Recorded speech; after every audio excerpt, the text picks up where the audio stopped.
Award-winning actor Michael Fassbender joins me here in Studio Q.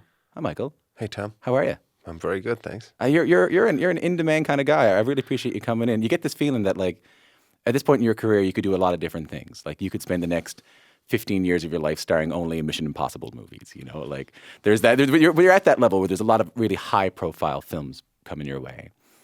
But you do this film, which is we'll say it's a smaller film, a British crime film.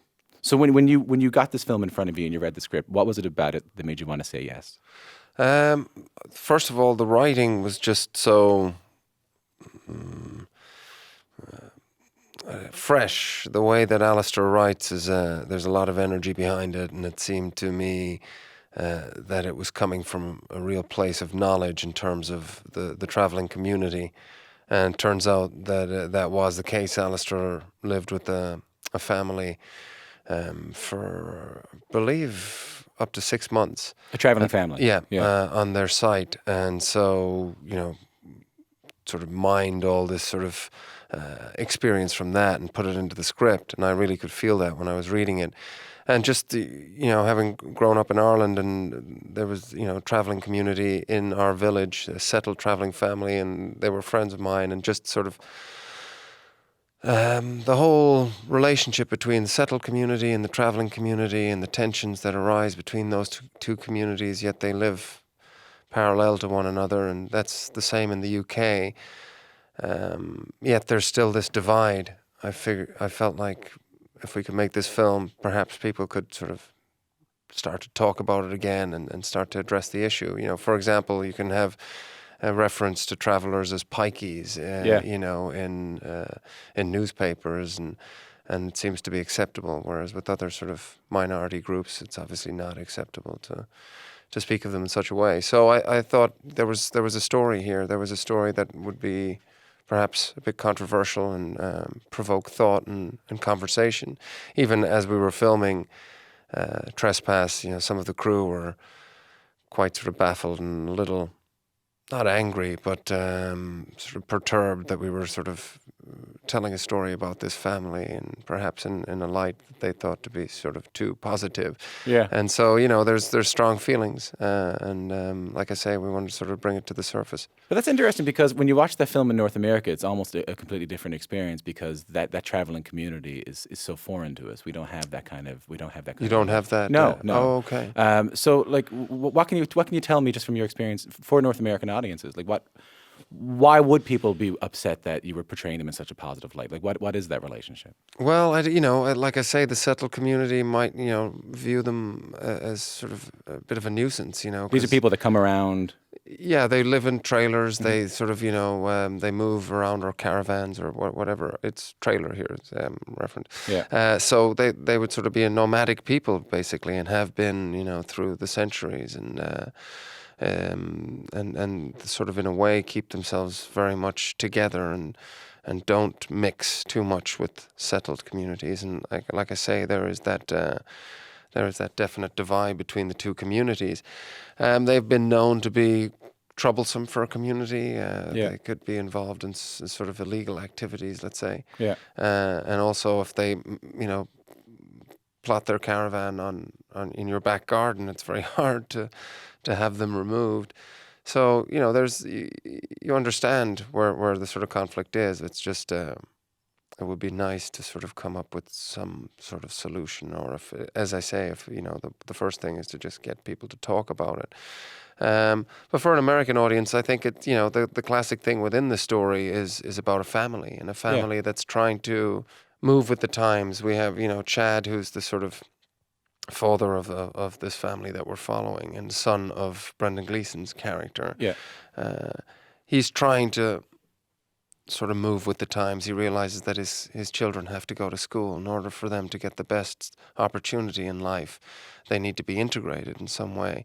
And his father doesn't believe that. Colby, he believes that they need to stick together and keep the old traditions of the traveling community alive. So it's a sort of crossroads for the family, really. But it's a family story at the core of it all, whether it's settled or traveling community. I think people can always identify with that. But it's not even just the traditions of the traveling community. It's also some very violent crime. You know, it's barging into to states in the middle of the night with your car and trying to rob the place. And Yeah. this is a challenging relationship between your character and his father.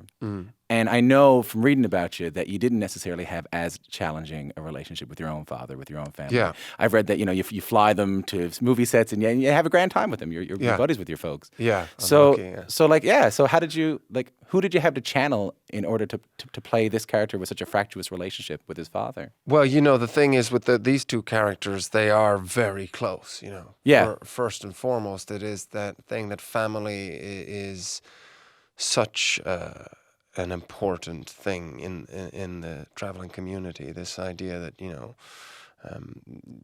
because travelers have been ostracized, the need for them to stay together and keep as a tight sort of community, and even more so if it's a blood relationship, then it's very strong. In fact, you know, that you can have there is the bare knuckle fist fighting, which traveling communities are famous for, and they will fight for the honor of the family. So there could be a feud between two families, and whatever son or father has been chosen to fight represents the honor of the family, and it's a big deal. So they are very close, Colby and Chad, and you know they've spent every day of their lives together.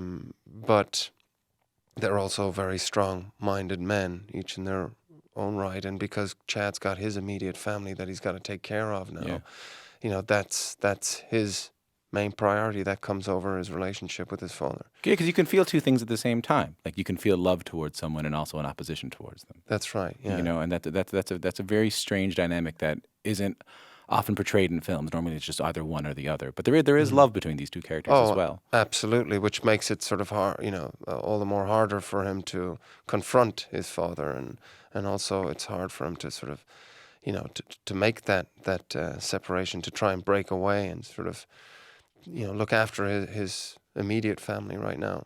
Yeah, that's why I want to talk to you all day about this film, but we got limited time. Okay. So you're well known for going kind of all out to prepare for your roles, you know, and you know the story of you wearing the paper mache box over your head and living on a diet of seeds and water. But I also, that's true. Is that a true story? Yeah, it was. I had a tin of sardines a day, and this is for hunger. This was for hunger. Yeah. Yeah. So that was a sort of 10-week diet. I just like the idea of me, you know, eating seeds and drinking water. I like how I didn't frame it in terms of a movie. Yeah, exactly. You're well known for living on seeds and water only. Yeah, exactly. You have some here right now. I do. Yeah, under the table. That's the beauty of the radio. Yeah. So how did you go in preparing for this role, playing a traveler? Just really, a lot of it was sort of down to the accent, sort of working with that a lot. And again, the usual way that I work on stuff is with the script. Spent a lot of time. Is it a very different accent than yours? Yeah. I don't know. You saw it. Does it sound? You're like, I can't tell the difference. I thought you were in character right now. Yeah. It's quite different. Yeah, it's a very specific sort of accent, and it's just it's tricky. I guess all accents are kind of tricky. You just have to spend time with the, you know, tape recording of somebody doing the lines that I had from the area, and then just sort of, you know, repeating it. And then, you know, like I say, I sort of grew up around a few families, traveling families in Ireland, so I kind of drew from my experience of that, I suppose, and then there was a documentary that Alistair had made about a family, the Johnsons, which we drew a lot of inspiration from that. In fact, most of it actually. And then I lived in my trailer for the duration of the shoot. You lived day and night. Yeah.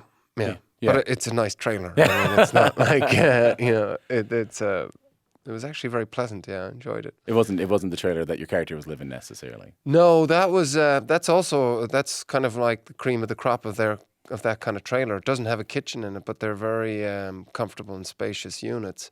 But that one was, I get hay fever, and unfortunately that one was sitting right down in the fields, as you saw it in the film, and there was a lot of pollen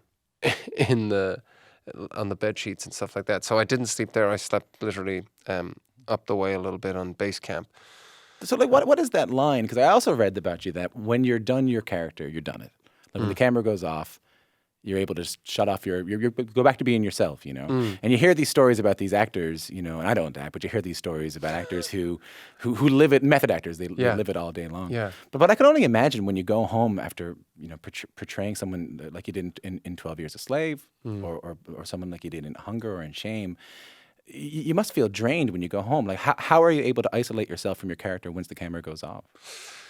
I suppose it's all about just a lot of, like I say, I put a lot of preparation in before filming, and then when we're done with the day, I feel like I've during the day and during filming, I give everything to it, and I feel like all of it's left on the floor, hopefully.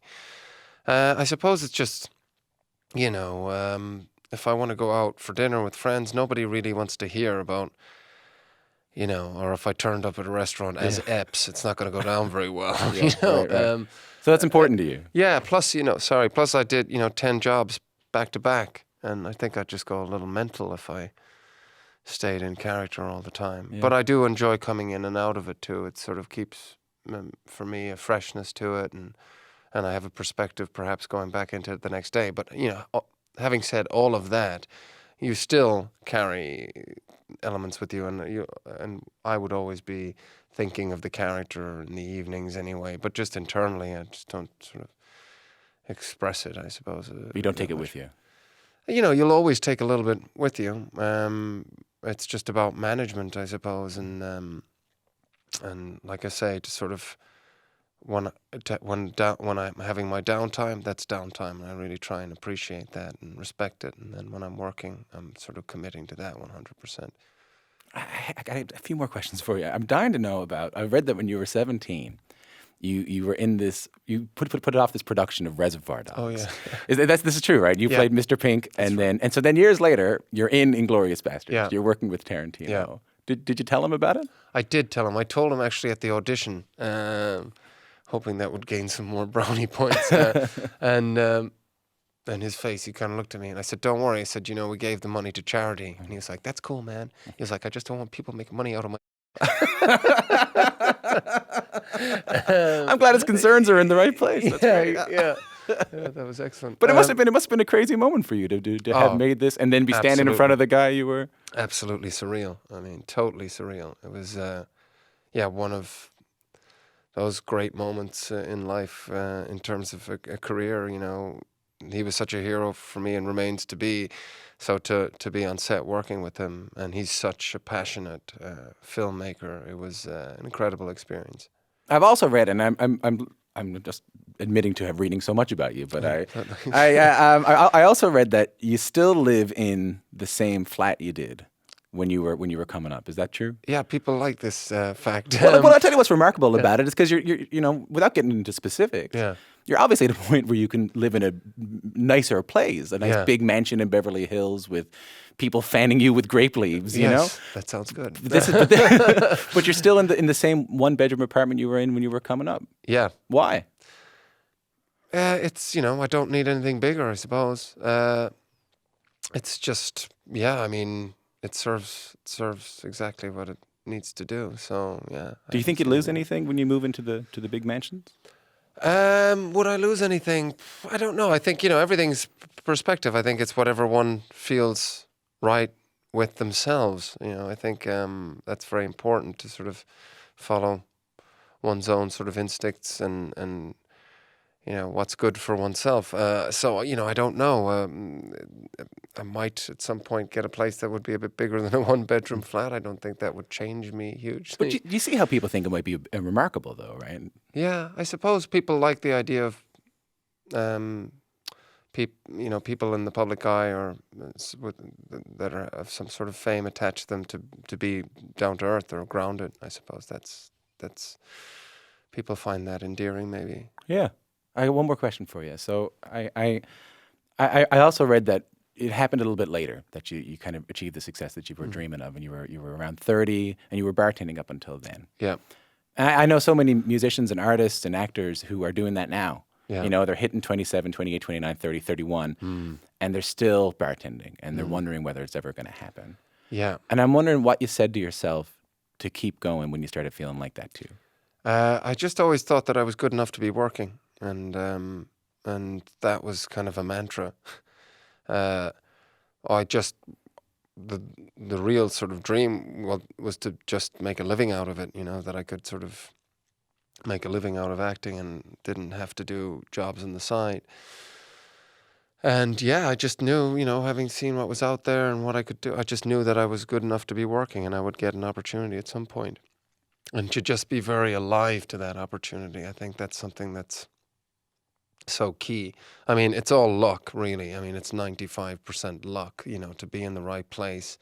I have, you know, there's a lot of people that helped me be in the position I'm in today and would not be here without them. That's absolutely key and clear to me. But being alive to when an opportunity is there and taking it, I think is very important.